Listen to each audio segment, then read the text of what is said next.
Hello everyone, कैसे हो सब? I hope all are doing well. Welcome back to the channel. Dear friends, journalist act की series को continue करते हुए हम आज के इस वीडियो में ना डिस्कस करने जा रहे हैं सेक्शन नंबर 10 से लेकर के सेक्शन नंबर 13 तो चलिए फिर शुरू करते हैं आज के टॉपिक को। तो फ्रेंड्स चलिए फिर सबसे पहले हम बात करेंगे सेक्शन नंबर 10 की। ऑलरेडी हम लोगों ने प्रीवियस वीडियो में ये बात समझ ली थी कि सेंट्रल गवर्नमेंट क्या है, वर्किंग जर्नलिस्ट की सैलरी को फिक्स भी करती है एंड रिवाइज भी करती है। लेकिन कैसे? हाँ, हमने ये बात भी समझी थी कि सेंट्रल गवर्नमेंट एक वेज बोर्ड बनाती है। ये बोर्ड ही रिकमेंडेशन देती है और उसी के ध्यान में रख करके ही सेंट्रल गवर्नमेंट ये डिसीजन लेती है कि वेजेस को बढ़ाना है या घटाना है। ठीक, तो यहाँ पर अब ये सेक्शन में मेनली ये क्या बताया गया है वेज बोर्ड के बारे में वो हमने समझना है। फ्रेंड्स यहाँ पर अब वेज बोर्ड जो है वो ये डिसाइड करना चाहता है कि वर्किंग जर्नलिस्ट की सैलरी जो है उसको इंक्रीज करा जाए या नहीं। ये हमने समझना है कि वो ये कैसे डिसाइड करती है। फॉर एग्जाम्पल मान लीजिए तूफान एक्सप्रेस जिसमें पोपटलाल वर्क करते हैं एज अ वर्किंग जर्नलिस्ट, तो मान लीजिए पोपटलाल जी की जो सैलरी है ना वो 28,000 रुपीज है। अब यहाँ पर जो वेज बोर्ड है वो ये डिसाइड करना चाहती है कि वर्किंग जर्नलिस्ट, मैं रिपीट कर रही हूँ, वर्किंग जर्नलिस्ट, वो जो वर्किंग जर्नलिस्ट है इनकी सैलरी 28,000 से इंक्रीज करी जाए या नहीं। इसके लिए अब पता क्या होगा फ्रेंड्स, वो जो वेज बोर्ड है ना वो सजेशंस मांगेगी। लेकिन किससे सजेशन मांगेगी? न्यूज़पेपर इंडस्ट्री के ही लोग, वो एम्प्लॉयर भी हो सकता है, वो एम्प्लॉइज भी हो सकते हैं, वो अदर इंटरेस्टेड पर्सन भी हो सकते हैं। इन लोगों से सजेशन मांगेगी। यहाँ पर अब वेज बोर्ड जो है इन्हें एक टाइम पीरियड दे देगी कि इतने टाइम पीरियड के विद इन आप लोग रिटर्न में हमें अपने सजेशंस दीजिए कि ये जो 20,000 सैलरी है इसे इंक्रीज करा जाए या नहीं करा जाए। तो अब मान लीजिए एक है एम्प्लॉयर पिंकू, ये अपना सजेशन देता है। एक बात और याद रखना फ्रेंड्स, यहाँ पर जब वो कोई भी पर्सन अपना सजेशन रिटर्न में देगा वो साथ में रीजनेबल रीजन बताएगा, एक कारण बताएगा कि क्यों।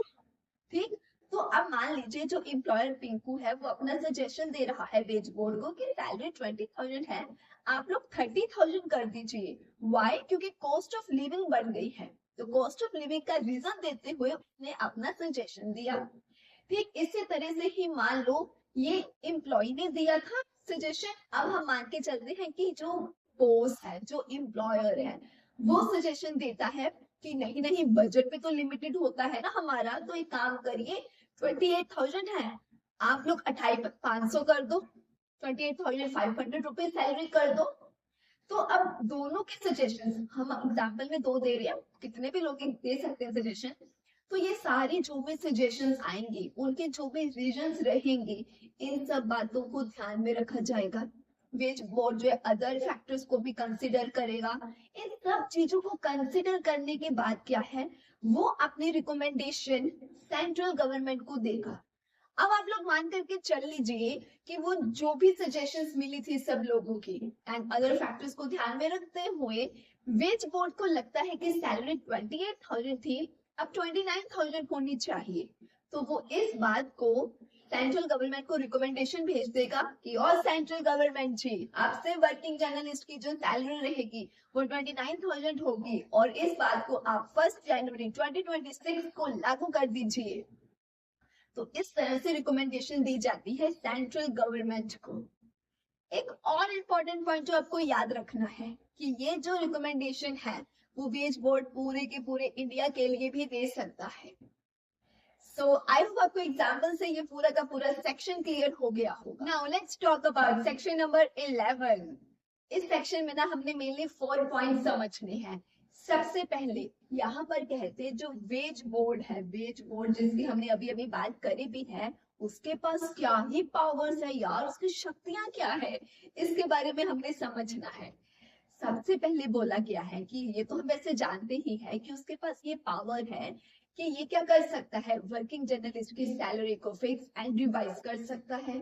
दूसरी पावर, इनके पास कहते हैं इंडस्ट्रियल ट्राइब्यूनल। याद रखना, वेज बोर्ड के पास इंडस्ट्रियल ट्राइब्यूनल जैसे पावर्स होती हैं। मतलब अगर कोई डिस्प्यूट हो गया, कोई झगड़ा छिड़ गया ना, तो ये इंडस्ट्रियल ट्राइब्यूनल की तरह ही उसे प्रॉपर सेट कर सकती है।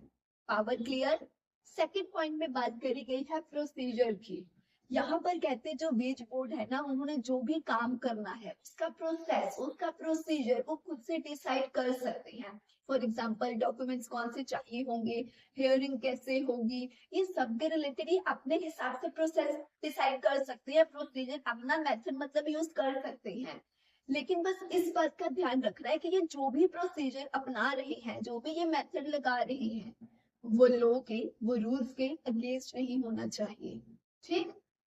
फॉर एग्जाम्पल जैसे कि मैं यूट्यूब पे वीडियोस डाल सकती हूँ, मेरी मर्जी है, मैं एजुकेशनल कंटेंट बनाना चाहती हूँ, मैं एंटरटेनमेंट का कंटेंट बनाना चाहती हूँ, कुकिंग का बनाना चाहती हूँ, जो भी बना सकती हूँ। बस ध्यान के रखना होता है कि यूट्यूब की पॉलिसीज वायलेट ना हो, राइट।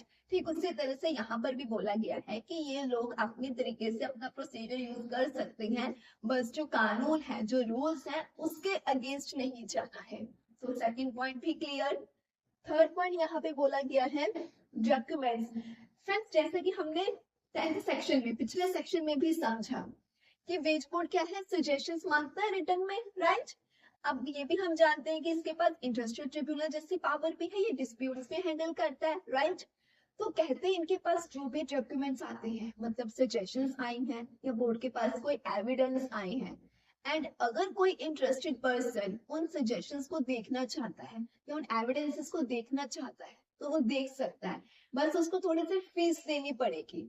तो मतलब ऐसा नहीं है कि आप ये सोची जाओ कि क्या पता क्या सजेशंस थे, क्या पता बोर्ड ने अपने से कुछ बना दिया है, वही उसने अपने से सैलरी डिसाइड कर दी, हम कैसे यकीन करें। तो ट्रांसपेरेंसी है। आप सजेशंस देखना चाहते हो, देखो, फीस पे करो नॉमिनल से, और फिर देखो आप सजेशंस जो भी आप देखना चाहते हो।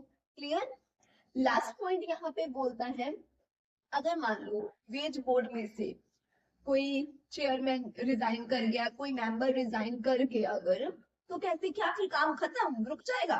नहीं, फिर सेंट्रल गवर्नमेंट क्या करेगी, न्यू अपॉइंट करेगी, तो फिर काम वहीं से ही कंटिन्यू हो जाएगा जहां पे वो रुका था। ठीक है। चलो फिर, आई होप इसके चारों के चारों पॉइंट आपको क्लियर हो गए। Good. Now let's talk about section number 12। Section 10 में हमने क्या समझा था कि 28,000 सैलरी थी पोपट लाल जी की। वेज बोर्ड ने क्या करा, सारे सजेशंस के बाद, हाँ जी, इसको 29,000 बोल दिया था। वेज बोर्ड ने रिकमेंडेशन दिया है सेंट्रल गवर्नमेंट को कि 29,000 सैलरी कर दी जाए 1 जनवरी 2026 से। अब क्या हुआ, ये रिकमेंडेशन आ गई सेंट्रल गवर्नमेंट के पास, तो सेक्शन 12 बोलता है कि अब सेंट्रल गवर्नमेंट का क्या काम है। तो यहाँ पर सेंट्रल गवर्नमेंट पता क्या करेगी, ऑर्डर करेगी। या तो वो कह देगी ठीक है ऐसे कैसे इसको इम्प्लीमेंट कर दो, या वो कहेगी कि थोड़ी सी मॉडिफिकेशन करो, थोड़ा सा चेंज करो। लेकिन लेकिन जो इम्पोर्टेंट पॉइंट अब याद रखना है आपको, वो ये है, सेंट्रल गवर्नमेंट जो उसको वेज बोर्ड ने रिकमेंडेशन दी है, उसमें मॉडिफिकेशन चेंज कर तो सकती है, लेकिन थोड़ी बहुत छोटी मोटी चेंज कर सकती है। वो कहते मेजर चेंज नहीं करेगी। क्लियर। लेकिन सेकंड पॉइंट बोलता है, अरे रुको, मेजर चेंज कर सकती है, लेकिन इस केस में सेंट्रल गवर्नमेंट के पास 2 ऑप्शन हैं अगर मेजर चेंज करना है तब। अब यहाँ पे सेंट्रल गवर्नमेंट को दिए गए हैं 2 ऑप्शंस। कौन कौन से? सबसे पहला ऑप्शन ये है, क्योंकि भाई साहब सेंट्रल गवर्नमेंट जी आप बहुत मेजर चेंज करना चाहते हो तो दी गई रिकमेंडेशन की, तो फिर अब कुछ बड़ा होगा तो फ्रेंड्स कईयों को उसका इफेक्ट पड़ेगा। बोलो यस और नो? यस। तो इसीलिए कहा गया है कि ओ सेंट्रल गवर्नमेंट जी आप जो ये मेजर चेंज करना चाहते हैं ना, तो जो जो लोगों का उसके ऊपर अब असर पड़ेगा, जो भी उससे इफेक्टिव होंगे, उन लोगों की सजेशन लो पहले, उसके बाद ऑर्डर दो आप। एक तो ये ऑप्शन था। दूसरा ऑप्शन, आप उस रिकमेंडेशन में मेजर चेंज करना चाहते हो, तो एक काम करिए, वेज बोर्ड को ही वो रिकमेंडेशन वापस भेज दीजिए और कहिए दोबारा से सजेशन लीजिए एंड फिर ही आप दोबारा ऑर्डर दीजिए। तो ये 2 ऑप्शंस है। क्लियर। अच्छा, अब थर्ड पॉइंट बोलता है, चलो जी मान लो फाइनली ऑर्डर डिसाइड हो गया है कि क्या ही देना है, तो कैसे उस ऑर्डर को ऑफिशियल गैजेट में पब्लिश कर दीजिए। अब जिस दिन वो ऑर्डर पब्लिश करा है, मान लो 29,000 वाला ही पब्लिश कर दिया है, उस दिन से वो ऑर्डर इफेक्टिव हो जाएगा, लागू हो जाएगा। या ऐसा भी हो सकता है अगर गवर्नमेंट चाहे वो स्पेसिफाई करे तो उसको पास्ट डेट से भी क्या है इफेक्टिव कर सकते हैं उस ऑर्डर को। बस इतना ही बताया गया था। आई होप आपको ये सेक्शन भी clear. Now let's talk about section number 13। चलो जी, हमने समझा कि सेक्शन 12 में क्या हुआ, ऑर्डर फाइनली पास हो गया, मतलब कि 29,000 वाला ऑर्डर जो था वो पब्लिश हो गया ना। हाँ जी। अब सेक्शन 13 पता है क्या बोलता है फ्रेंड्स, एग्जाम्पल के साथ समझना। ये है पिंकू और ये है चिंकू, एक पिंकू है एक चिंकू है। अच्छा, ऑर्डर क्या मिला था कि 29,000 सैलरी का, 29,000 सैलरी का ऑर्डर था। अच्छा, अब सेक्शन 13 पता क्या कहता है, ये जो पिंकू है ना फ्रेंड्स, इसकी सैलरी है 27,000 एंड चिंकू की सैलरी है 30,000। ऑर्डर कितना है 29,000। सेक्शन 13 बोलता है पिंकू कंग्रेचुलेशन, अब तेरे को 27,000 नहीं, अब तेरे को 29,000 सैलरी मिलेगी। क्यों फ्रेंड्स? क्योंकि सेक्शन 13 बोलता है कि सेक्शन 12 के तहत जो एक बार ऑर्डर पास हो गया ना, उतनी मिनिमम सैलरी तो, उतनी मिनिमम वेजेस तो अब एम्प्लॉयर को अपने एम्प्लॉय को यहाँ देनी ही पड़ेगी। क्योंकि हमारे एग्जाम्पल में सेक्शन 12 में 29,000 सैलरी सेट कर दी गई थी, ऑर्डर दे दिया गया था, बोलो यस। तो यहाँ पर पिंकू की सैलरी तो 27,000 है, इसीलिए सेक्शन 13 बोलता है कि अब आप 27,000 सैलरी नहीं दे सकते हो, क्योंकि ऑर्डर में 29,000 सैलरी पास हो गई है, इसलिए अब आपको मिनिमम इतनी सैलरी तो देनी ही पड़ेगी। चिंकू कहता है मुझे क्या ही फर्क है, मेरी तो पहले से ही 30,000 है और वो तो 29,000 से ज्यादा है, तो सही है, इसके मजे है, इसको कोई चिंता नहीं है। लेकिन इसके डबल मजे है पिंकू के, क्योंकि उसकी सैलरी 27,000 से बढ़ करके 29,000 हो गई है। तो क्या समझे आप सेक्शन 13 क्या बोलता है फ्रेंड्स? तो खुशी मुझे ऐसे हो जैसे मेरी सैलरी बढ़ गई है। अच्छा, तो सेक्शन 13 क्या बोलता है फ्रेंड्स? कितना ही बोलता है कि अगर एक बार ऑर्डर पास हो गया ना, जो पब्लिश कर दिया गया है, तो उतनी मिनिमम सैलरी तो एम्प्लॉइज को देनी ही पड़ेगी। और अगर ऑलरेडी ज्यादा थी फिर तो सही है, ठीक है। Clear section 13? Good. Now let's talk about section number 13A। ओ यार फ्रेंड्स, पता क्या हुआ, जो ये वेज बोर्ड है ना, बड़ा ही लेट मतीफ है। मतलब पता क्या, इसने ना अभी तक सेंट्रल गवर्नमेंट को फाइनल रिकमेंडेशन दिया ही नहीं है। अब सेंट्रल गवर्नमेंट कह रही है कि क्या कर रहा है यार, कहता हमें जल्दी पड़ी है वेजेस फिक्स करने की, ये अभी तक फाइनल रिकमेंडेशन ही नहीं दे रहा। तो सेंट्रल गवर्नमेंट ने ना यहाँ पर एक आइडिया सुझाया। पता क्या, सेंट्रल गवर्नमेंट वेज बोर्ड के साथ ना कंसल्ट करती है, कहती देख भाई, तेरा अभी फाइनल तो कुछ हो नहीं रहा, टेम्पररी ही एक काम करते हैं हम लोग, टेम्पररी बेसिस पे क्या है इंटीरियम वेजेस जो है वो फिक्स कर लेते हैं। मान लीजिए इन लोगों ने टेम्पररी क्या करा, 25,000 से सैलरी बढ़ा करके 27,000 कर दिया, और इन्होंने क्या करा, इसको ऑफिशियल गैजेट में पब्लिश भी कर दिया। तो अब मान लो अगर पिंकू की सैलरी 26,000 थी, क्योंकि भले ही टेम्पररी तो टेम्पररी, लेकिन मुझे बताओ अभी के लिए कितनी फिक्स हुई है, 27,000 सैलरी। तो क्या पिंकू को 26 मिलेगी? नहीं, कितनी मिलेगी? 27,000। क्यों? यस, क्योंकि एक बार जो फिक्स कर दी है ना, उतनी मिनिमम सैलरी तो आपको देनी पड़ती है। यस, लेकिन मैं फिर बोलूंगी, ये 27,000 सैलरी टेम्पररी सेट हुई है अभी। क्यों? क्योंकि वो जो वेज बोर्ड है वो थोड़ा लेट मतीफ है, यहाँ पे वो अभी तक फाइनल रिकमेंडेशन दे नहीं पा रहा। तो ये 27,000 सिर्फ और सिर्फ उतनी देर के लिए मानी जाएगी जब तक कि फाइनल रिकमेंडेशन नहीं दे देता वेज बोर्ड सेंट्रल गवर्नमेंट को। Clear? Now let's talk about section number 13AA। Friends, अब यहाँ पर पता क्या हुआ है, देखो पिछले वाले सेक्शन में हमने क्या समझा कि वेज बोर्ड कहता लेट मतीफ था, अभी तक उसने फाइनल रिकमेंडेशन नहीं दी थी। सेक्शन 13AA में पता क्या हो रहा है, डबल पंगा यार। पता है क्या, ये जो वेज बोर्ड है ना, ये हर काम खराब कर रहा है, इनकी फंक्शनिंग प्रॉपर नहीं हो रही, इनके जो मेंबर्स है वो एब्सेंट हुए जा रहे हैं, मतलब काम कर ही नहीं रहे ढंग से। अब मुझे एक बात बताओ, अगर कोई बंदा काम ढंग से करेगा ही नहीं, एग्जाम्पल ले लो, आपके घर में कोई सर्वेंट रखा है आपने, वो ठीक से काम ही नहीं करेगा, आप उसको रखोगे? नहीं, उसकी जगह न्यूज सबमिट रखोगे, है ना। ऐसे ही सेंट्रल गवर्नमेंट कहती है ये वेज बोर्ड ना अब किसी काम का नहीं है, इसकी जगह कहते हैं ट्रिब्यूनल लाओ। क्या आएगा फ्रेंड्स, क्या इंपॉर्टेंट पॉइंट है, वेज बोर्ड की जगह ट्रिब्यूनल आएगा। ठीक, अच्छा, लेकिन ये ट्रिब्यूनल में अब कौन बंदा होगा, इसमें एक जज होगा, वो सुप्रीम कोर्ट और हाई कोर्ट का जज होगा। लेकिन आप एक और पॉइंट, ट्रिब्यूनल का सोचो काम क्या होगा, काम वही होगा वेज बोर्ड जैसा ही। ये ट्रिब्यूनल भी सैलरी एंड वेजेस को फिक्स एंड रिवाइज करने का ही काम करेगा। इतना समझे। अब सेक्शन 10 से लेकर के सेक्शन 13 तक के जो भी रूल्स थे वो सबके सब जो पहले वेज बोर्ड के ऊपर अप्लाई होते थे ना, अब वो सबके सब ट्रिब्यूनल के ऊपर अप्लाई होंगे। रेफरेंसेस थोड़ी चेंज हो जाएगी, जैसे सेक्शन 11 के तहत चेयरमैन जो था वो उसको चेयरमैन के जो भी रेफरेंसेस थे उसको अब आप लोग ट्रिब्यूनल के जज के लिए समझोगे वो। ठीक, ऐसे ही सेक्शन 12, 13, 13A में जो भी बोर्ड के रेफरेंसेस थे, जो भी रूल्स थे, वो सबके सब ट्रिब्यूनल के ऊपर अप्लाई होंगे।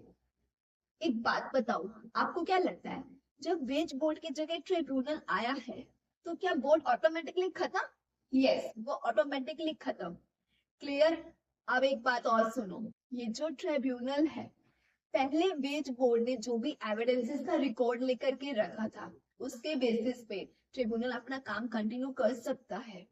और तो और, अगर मान लो जो ट्रिब्यूनल है वो फिर से दोबारा विटनेस को बुलाना चाहता है, री एग्जामिन करना चाहता है, क्रॉस एग्जामिनेशन करना चाहता है, तो ट्रिब्यूनल ऐसा बिल्कुल कर सकता है। एक और बात हमने समझी थी कि टेम्पररी वेजेस फिक्स कर दी जाती है। अगर मान लो, अगर मान लो पहले वेज बोर्ड के दौरान कोई वेजेस टेम्पररी फिक्स हुई थी, जैसे कि हमारे एग्जांपल में हमने देखा 27,000 टेम्पररी फिक्स करी है, वो वेज बोर्ड के दौरान फिक्स हुई थी। अब वो कब तक वैलिड रहेंगी, जब तक कि, क्योंकि वेज बोर्ड तो अब है नहीं, तो जब तक ट्रिब्यूनल का फाइनल ऑर्डर नहीं आ जाता अब वो तब तक वैलिड रहेगी। इस पॉइंट में बिल्कुल कंफ्यूज मत होना। हमने वो सेक्शन में ये समझा था कि टेम्पररी बेसिस पे जो भी बनाई गई है, वेजेस फिक्स करे गई हैं, वो सिर्फ और सिर्फ तब तक वैलिड रहती है जब तक बोर्ड फाइनल रिकमेंडेशन नहीं दे देता, फाइनल ऑर्डर गवर्नमेंट की तरफ से नहीं आ जाता। लेकिन क्योंकि सेक्शन 13AA ये बोलता है कि वेज तो खत्म ही हो गया, वेज बोर्ड तो उसकी जगह तो ट्रिब्यूनल आ गया है, सो डैट वेज बोर्ड के टाइम पर भले ही गवर्नमेंट ने वेज बोर्ड के साथ मिल करके टेम्पररी वेजेस फिक्स करी थी, क्योंकि वेज बोर्ड है ही नहीं, तो अब वो तब तक के लिए रहेंगी जब तक के लिए ट्रिब्यूनल फाइनल ऑर्डर नहीं दे देता। तो इस पॉइंट में कंफ्यूज मत होना, इसे ध्यान रखना। क्लियर। सो आई होप इसी पॉइंट को समझने के साथ साथ आपको ये सेक्शन भी क्लियर हो गया होगा। Now let's talk about section number 13B। Friends, अब तक हम लोग जो भी बात कर रहे थे, क्या हम ऐसा बोल रहे थे वर्किंग जर्नलिस्ट, वर्किंग जर्नलिस्ट? अब चलो हम लोग नॉन वर्किंग जर्नलिस्ट की बात कर ले। मतलब कि देखो यार, इसमें और भी तो ऑफिस का स्टाफ होता है, डिलीवरी स्टाफ भी तो होता है जो आपके घर में न्यूज़पेपर देने आते हैं, राइट। तो ये जो अदर स्टाफ हो गया, अब जो अदर एम्प्लॉयज हो गए न्यूज़पेपर इंडस्ट्री के ही, तो कहते हैं जो ये लोग हैं इनकी भी क्या सैलरी रहेगी, क्या वेजेस रहेगी, ये सब central government fix and revise कर सकती है। यहाँ पर फ्रेंड्स सेंट्रल गवर्नमेंट चाहे तो इन्फ्लेशन को देख करके या मतलब टाइम टू टाइम 2-3 साल में मान लो इनकी जो सैलरी होती है, जो वेजेस होती है, वो रिवाइज कर सकती है। अब वो डिपेंड करता है इन्फ्लेशन के ऊपर या अदर फैक्टर्स के ऊपर। थर्ड पॉइंट जो ये है, इनकी भी जो सैलरी एंड वेजेस होती है ना, वो टाइम के बेसिस में, मतलब पर आवर के बेसिस पे या पर वीक के बेसिस पे या पर मंथ के बेसिस पे भी डिसाइड हो सकती है, एंड पर वर्क के हिसाब से। फॉर एग्जांपल डिलीवरी बॉय है, वो पर न्यूज़पेपर के जो वो डिलीवर करके आता है उसके हिसाब से उसको मान लो पर न्यूज़पेपर उसको 100 रुपीज मिल रहा है मान लो। ठीक, तो इस तरह से भी इनको सैलरी मिल सकती है टाइम के हिसाब से, टाइम बोले तो पर आवर, वीक, मंथ, ये सब। एंड पर पीस के हिसाब से बोले तो फॉर एग्जाम्पल जैसे मैंने आपको बोला ही है कि आप कितनी न्यूज़पेपर डिलीवर कर रहे हो, तो पर न्यूज़पेपर डिलीवर करने पे मान लो आपको 100 रुपीज मिल रहे हैं, लाइक दैट। तो 3 ही पॉइंट थे इसमें, बोलो कौन कौन से, रिपीट करो मेरे साथ। सबसे पहला क्या पॉइंट था, यहाँ पे हम अब अदर स्टाफ की, डिलीवरी स्टाफ जो हो गया, मतलब जो नॉन वर्किंग जर्नलिस्ट हो गए, उनकी बात कर रहे हैं। सेकंड, इनकी भी सैलरी फैक्टर्स को ध्यान में रख करके रिवाइज की जा सकती है, मतलब बढ़ानी है या घटानी है ये सब। ठीक, घटानी तो क्या है, बढ़ानी होती है ना। थर्ड पॉइंट, इनकी भी जो सैलरी एंड वेजेस होती है वो टाइम के बेसिस पर भी और वीक के बेसिस पर भी सेट की जाती है। Clear? Good. Now let's talk about section number 13C। यार, जब हम लोगों ने वर्किंग जर्नलिस्ट की बात करी थी तो क्या उनकी सैलरी एंड वेजेस को फिक्स और रिवाइज करने के लिए सेंट्रल गवर्नमेंट ने वेज बोर्ड बनाया था? बोलो यस और नो। यस। तो यार, जो नॉन वर्किंग जर्नलिस्ट है, आपको क्या लगता है, क्या इनके लिए सेंट्रल गवर्नमेंट एक वेज बोर्ड बनाएगी? बिल्कुल बनाएगी यार, यस। तो इनमें कौन लोग काम करेंगे? इसमें भी फ्रेंड्स 3 एम्प्लॉयर्स के रिप्रेजेंटेटिव होंगे, 3 एम्प्लॉयज के रिप्रेजेंटेटिव होंगे, 4 इंडिपेंडेंट पर्संस होंगे। सेम यहाँ पर भी वही चीज है, वो 4 इंडिपेंडेंट पर्संस में से एक कौन होगा, जल्दी बता दो। यस, जज होगा। कहाँ का? सुप्रीम कोर्ट और हाई कोर्ट का। ठीक है, और उसको क्या बनाया जाएगा, जल्दी बता दो। Yes, chairman. वो जज ही चेयरमैन होगा उस वेज बोर्ड का। तो फिर आप लोगों को ये भी पता ही है कि ये वेज बोर्ड का क्या काम होगा। बिल्कुल ठीक, नॉन वर्किंग, रिपीट कर रही हूँ, नॉन वर्किंग जर्नलिस्ट के क्या है, सैलरी एंड वेजेस को फिक्स और रिवाइज करने का काम रहेगा। क्लियर हो गया? Good. Now let's talk about section number 13D। देखो फ्रेंड्स, सेक्शन 10 से सेक्शन 13A तक हम लोगों ने समझा है कि ये सारे रूल्स वेज बोर्ड के ऊपर अप्लाई होते हैं। कौन से वेज बोर्ड के ऊपर बताइए? हाँ जी, जो कि वर्किंग जर्नलिस्ट के लिए salary and wages fix revise करते हैं। लेकिन सेक्शन 13C में फिर वो वेज बोर्ड आ गया जो बोलो किसके लिए काम करता है, नॉन वर्किंग जर्नलिस्ट के लिए। तो इसीलिए सेक्शन 13D अब हमको ये बोलता है कि भाई साहब, मुझे सेक्शन 10 और सेक्शन 13A के जितने भी रूल्स थे ना, वो सब के सब यहाँ भी अप्लाई होंगे। कौन से वाले बोर्ड पर फ्रेंड्स? हाँ जी, जो नॉन वर्किंग जर्नलिस्ट के लिए अब काम करेगा। कौन सा काम? हाँ जी, सैलरी और वेजेस को फिक्स एंड रिवाइज करने का। वो सारे रूल्स कहते हैं अप्लाई तो होंगे, लेकिन छोटी छोटी मॉडिफिकेशन के साथ। अब वो मॉडिफिकेशन हम देखते हैं कि कौन सी है। सबसे पहली मॉडिफिकेशन, जब भी कहते हैं सेक्शन 10 से लेकर के सेक्शन 13A में बोर्ड बोला जाएगा, तो हम यहाँ पर ये समझेंगे कि वो सेक्शन 13C वाला बोर्ड है। 13C वाला बोर्ड कौन सा है? आप जानते हो, नॉन वर्किंग जर्नलिस्ट वाला। ठीक, और जहां पर वर्किंग जर्नलिस्ट बोला गया होगा वहां पे हम समझेंगे नॉन वर्किंग जर्नलिस्ट। ठीक है, चलो। और सेक्शन 13D बोलता है कि सेक्शन 11 के सबसेक्शन 3 में जहां पर सेक्शन 9 का रेफरेंस दिया गया होगा, हम उसको सेक्शन 13C का रेफरेंस मान करके चलेंगे। ठीक, नेक्स्ट बोलते हैं कि सेक्शन 13 और सेक्शन 13A में जहां सेक्शन 12 का रेफरेंस दिया गया होगा ना फ्रेंड्स, उसको कहते हैं हम सेक्शन 12 रीड विद सेक्शन 13 समझेंगे। मतलब कि ये दोनों सेक्शंस मिल करके रेगुलेट करेंगे। क्लियर? सिंपल है ना, है ना? हाँ, बस सेक्शन 13D यही बोलता है कि जब मैं आ जाऊँ ना कहता 13D, तब आप बोर्ड नॉन वर्किंग जर्नलिस्ट वाला समझ लेना, वर्किंग जर्नलिस्ट को नॉन वर्किंग जर्नलिस्ट समझ लेना। ठीक है, सेक्शन 9 वाले को सेक्शन 13C समझ लेना। सेक्शन 13 और 13A में आप लोग 12 के साथ साथ सेक्शन 13 को भी जोड़ लेना। Clear? Good. Now let's talk about section number 13DD। अब ये सेक्शन पता है क्या बोलता है? बिल्कुल, हम ऑलरेडी ये सेक्शन एक समझ चुके हैं, जहां पर हमने क्या समझा था कि जो वेज बोर्ड है ना, फंक्शनिंग प्रॉपर नहीं करता है, लोग वहां पे एब्सेंट हो रखे हैं, कोई काम ढंग से कर नहीं रहे हैं, तो सेंट्रल गवर्नमेंट को आता है गुस्सा। यहाँ पर वो हमने उस वेज बोर्ड की बात करी थी जहां पे वर्किंग जर्नलिस्ट के लिए डिसीजन होते थे, है ना? अब यहाँ पे सेक्शन 13DD में हम लोग बात करेंगे वो वाले बोर्ड की जो नॉन वर्किंग जर्नलिस्ट के लिए काम करता है। ये भी वैसा ही है फ्रेंड्स, यहाँ पे भी लोग एब्सेंट हो रहे हैं, फंक्शनिंग प्रॉपर से हो नहीं रही है, कोई काम धंधा ठीक से कर नहीं रहे हैं, तो सेंट्रल गवर्नमेंट को इस केस में भी आता है गुस्सा। अब आप लोग मुझे बताओगे, क्योंकि मैं ऑलरेडी आपको समझा चुकी हूँ वर्किंग जर्नलिस्ट के टाइम पर, अब नॉन वर्किंग जर्नलिस्ट के टाइम पे आप लोग मुझे समझाइए यहाँ पर क्या होगा। हाँ जी, क्योंकि वेज बोर्ड सही से काम नहीं कर रहा, तो क्या करेगी सेंट्रल गवर्नमेंट? उसको हटा के क्या बनाएगी बताओ? यस, वो ट्रिब्यूनल बनाएगी। ट्रिब्यूनल क्या काम करेगी? बिल्कुल ठीक। वो नॉन वर्किंग जर्नलिस्ट के लिए क्या है, salary and wages fix and revise करेगी।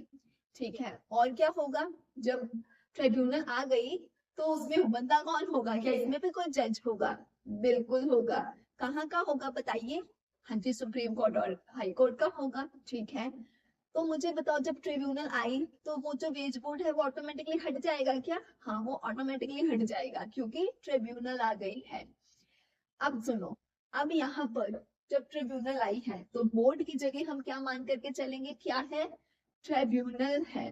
वर्किंग जर्नलिस्ट की जगह हम क्या समझेंगे, क्या है? नॉन वर्किंग जर्नलिस्ट है। जो रेफरेंसेस सेक्शन 9 से लेकर के 12 में दिए गए थे उसको अब हम किससे रिलेट करेंगे? सेक्शन 13 से रिलेट करेंगे। ठीक, अच्छा ये मैंने बताया, फिर सब आगे आप ही बताओगे। अब यहाँ पर जो ट्रिब्यूनल है, अब काम तो वो करेगी, तो कैसे करेगी बताओ? क्या वो पुराने जो भी एविडेंसेस थे ऑलरेडी वेज बोर्ड के दौरान उन्हें यूज कर सकती है? कर सकती है। एंड क्या वो किसी दोबारा से फिर से विटनेस को बुला सकती है? यस। क्या वो री एग्जामिन कर सकती है? यस। क्या वो क्रॉस एग्जामिनेशन कर सकती है ट्रिब्यूनल? यस। अच्छा ठीक है, मुझे बताओ, अगर अगर नॉन वर्किंग जर्नलिस्ट के लिए सेंट्रल गवर्नमेंट ने जो पुराना वाला वेज बोर्ड था उसके साथ मिल करके टेम्पररी वेजेस फिक्स की थी, तो वो वेज बोर्ड तो हट गया, तो अब वो वाली टेम्पररी वेजेस बताओ कब तक वैलिड रहेंगी? बिल्कुल ठीक, जब तक ये ट्रिब्यूनल अपना फाइनल ऑर्डर जो भी है रिकमेंडेशन है वो नहीं दे देती है। सो आई होप आपको ये सेक्शन क्लियर, आई होप आपका आज का पूरा टॉपिक क्लियर। तो मिलते हैं अपकमिंग वीडियो में, तब तक के लिए bye bye, take care, happy learning.